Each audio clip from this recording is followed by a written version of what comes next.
나무사 공부하는 방법에 대한 제 개인적인 생각들을 PPT로 한번 정리를 해봤어요. 아마 처음 공부하시는 분들한테는 꽤 도움이 될 거라는 생각입니다. 자, 시작하겠습니다. 첫 번째로 나무사 공부하는 방법에 대한 순서입니다. 생리학을 가장 먼저 공부하셔야 되고요. 그 다음에 병리학,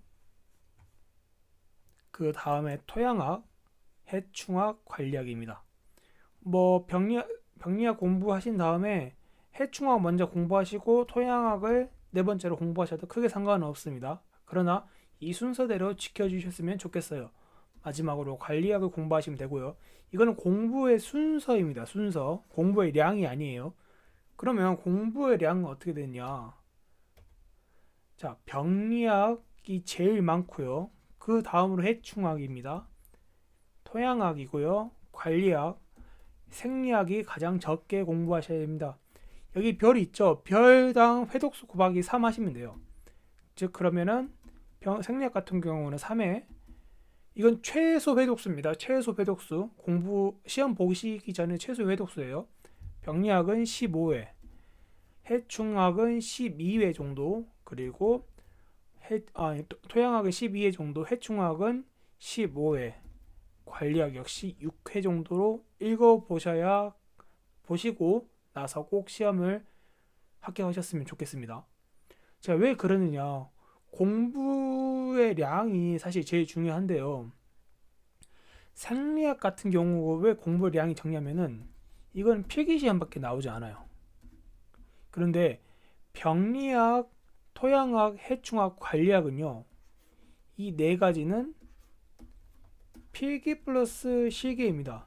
즉 실기 시험에도 많이 출제되는 유형이에요, 이게. 그래서 공부하실 때는 꼭 이렇게 공부를 하시는 게 제일 추천해 드려요.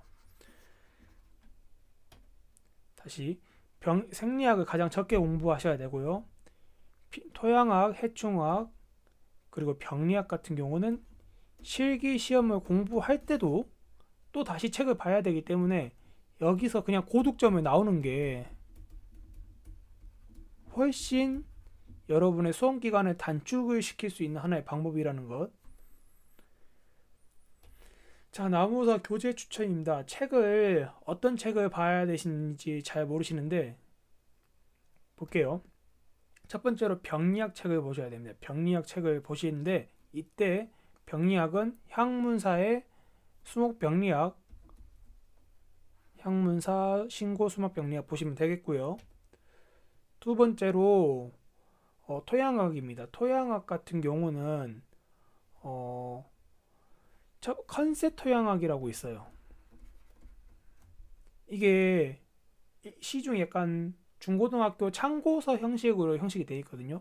거기에 보면은 문제도 알차거니와 책 같은 요약 정리가 굉장히 잘 되어 있어요.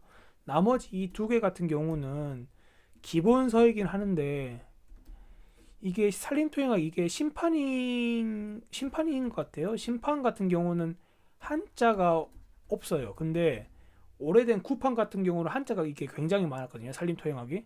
그래서 책 읽기가 굉장히 어려웠어요. 때문에 컨셉 토양학으로 많이 가셨는데 토양학 책은 이거는 산림토양학이 아니라 농림토양학입니다. 그래서 좀 좀 멀리 떨어져 있다는 그런 기분이 많이 들어요. 책을 읽으실 때.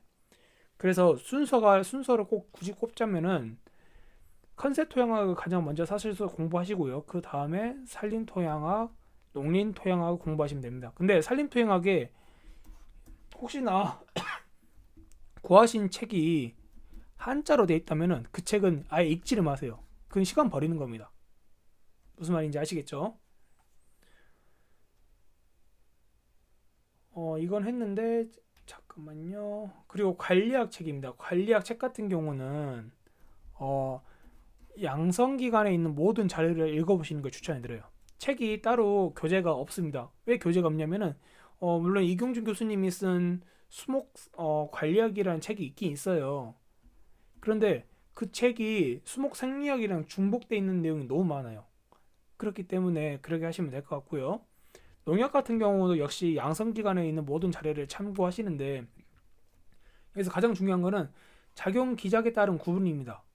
그리고 작용 기작에 이게 무슨 말이냐면은 예를 들어 아바맥틴이 있어요. 아바맥틴 벤조에이트가 있는데 이 작용 이거가 제가 필기 시험에 나왔던 문제거든요. 아바맥틴 벤조에이트의 작용 기작을 쓰시오라고 문제가 나왔어요. 그래가지고 뭐 3, 4, 5, 6번 이렇게 돼 있었어요. 답은 몇 번입니까? 6번이죠. 왜냐 작용 기작 같은 경우는 아바맥틴은 6이고 작용 기작에 따른 구분으로 하면은 이게 염소 통로 활성 기작에 따른 구분으로 들어갑니다. 이 내용을 제가 표로 갖고 있는 것도 있으니까요. 그걸 통해서 제가 문제를 꼭 만들어서 제공해 드릴게요. 꼭 보셔야 된다는 것. 그리고 하지 마라 여기서 제가 좀 하나 빼뜨린 게 있네요. 수목 생리학 책이 있었는데 제가 수목 생리학 책을 편집하면서 제가 없애버렸나 봅니다. 수목 생리학 책은 그 이경준 교수님이 쓴 써드릴게요. 이경준 교수님이 쓴 수목 생리학 그 보시면 되고요. 이게 구판과 심판이 있는데 상관이 없어요. 구판 읽으셔도 되고 심판 읽으셔도 되고요. 이건 두 개 다 중고로 구매하셔도 크게 상관없습니다. 심판 같은 경우는 글자 크기가 좀 더 커요. 만약에 여러분이 이제 책을 읽는데 좀 불편함이 있으시다, 작은 글씨는 잘 못 보신다고 하시면은 심판을 사셔서 보시는 것도 추천드립니다. 저희 같은 동기생들 중에 어떤 분이 계셨냐면은 눈이 좀 어둡다 보니까 일일이 이 책을 사셔가지고 제본을 떠가지고 복사를 하셨어요. 그래가지고 A4 용지 한 장에 아예 크게 들어갈 만큼 그렇게 크게 복사를 하셔가지고 책을 보신 분들도 있거든요.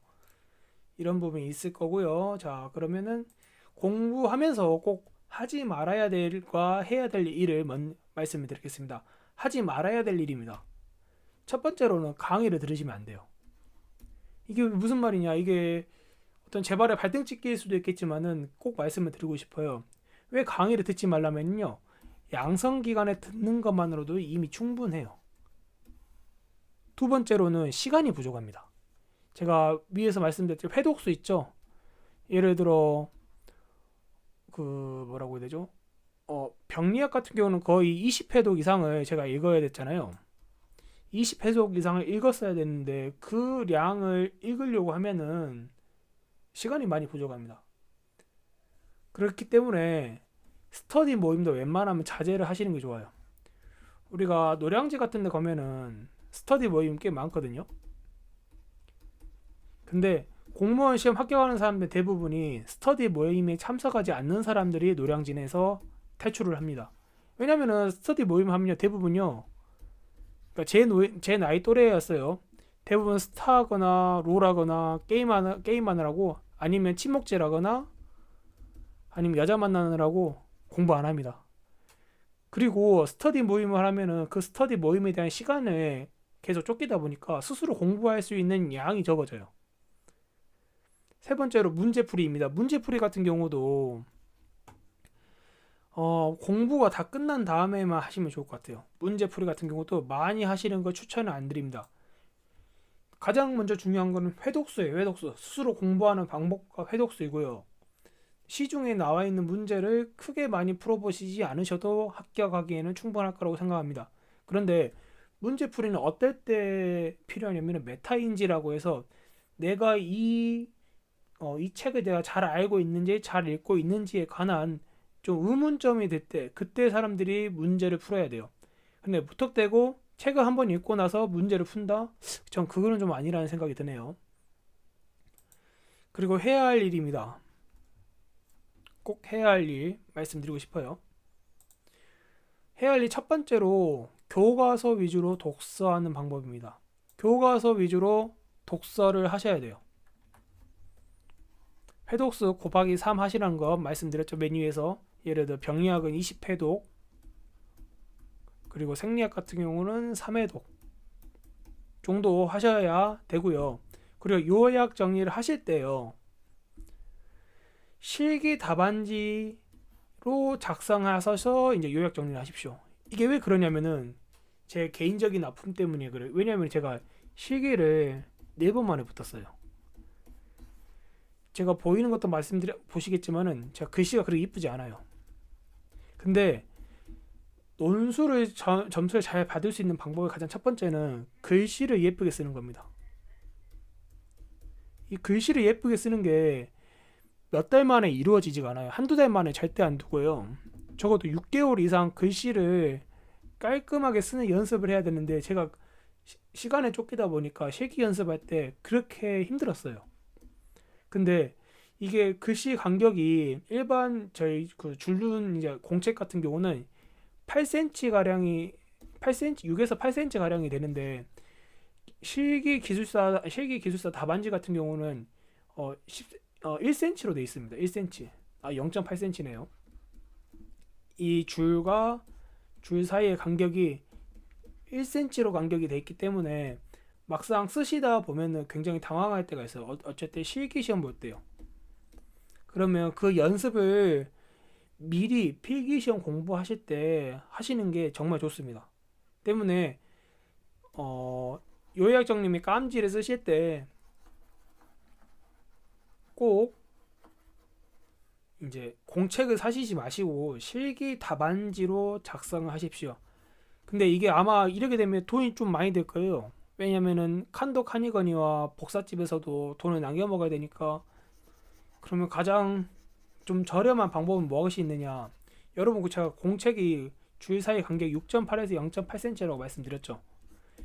그러면은 줄을 2개로 묶으십시오. 무슨 말이냐? 줄이 이렇게 3줄이 있으면은 이 사이가 0.8cm라면은 이 가운데 글씨가 들어오게끔 연습하시라 합니다. 예를 들어 해충학 할 때